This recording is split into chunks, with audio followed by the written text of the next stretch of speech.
I'm Hamish MacArthur, this is Trader TV, and we're here at the Fixed Income Leaders Summit in Barcelona. I'm here with Tim Martins and Oliver Clark of MTS. Tim, Afternoon. Oliver, thank you for coming. Hey, pleasure.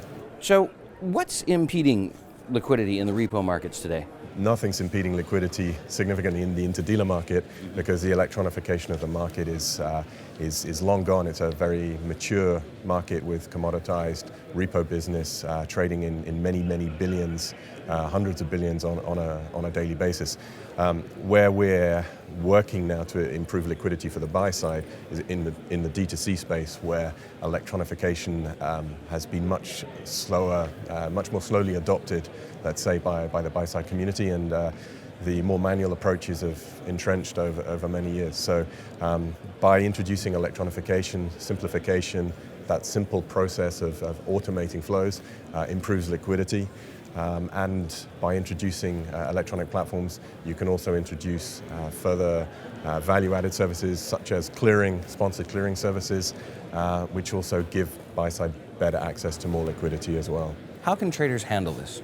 I think for us it's been a case of giving the buy-side access to as much liquidity as we can, and for that reason we've built our repo platform, the dealer-to-client space, to sit on the same system as our interdealer market, just to allow a flow of information from the sell side into the buy side. It's designed to let dealers show access to their clients, and really then it draws client inquiries to relevant dealers and really helps them to kind of mobilize collateral and extract value and liquidity. I think also just by automating the full kind of front to back process. So the STP piece is incredibly important for us, and I think incredibly important for the dealers as well as for the clients. We have dealers that have told us that they pass on certain client business because the time cost of actually physically booking the tickets means it's simply not worth doing the business.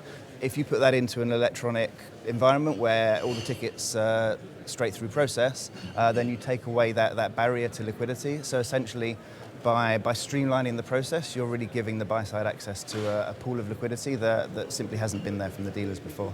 Is there time pressure involved? Yeah, well, from a regulatory perspective, I think the time pressure is not so much on improving liquidity, though there's the argument about fixing the roof while the sun's shining, as opposed to waiting for another credit crunch or credit crisis.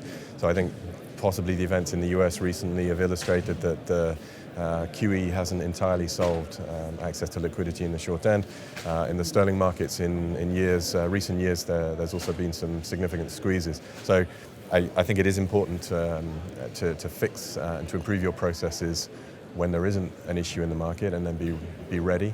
Having said that, there are regulatory reasons that are driving people towards this greater efficiency as well. SFTR, Securities financing reporting regulations.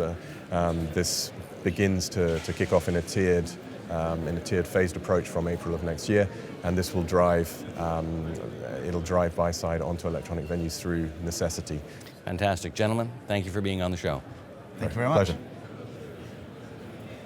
I'm Hamish MacArthur. This has been Trader TV at the Fixed Income Leaders Summit in Barcelona. For our other reports from the conference, visit tradertv.net, and to find out what's going on in the ETF business, visit etftv.net. Thank you.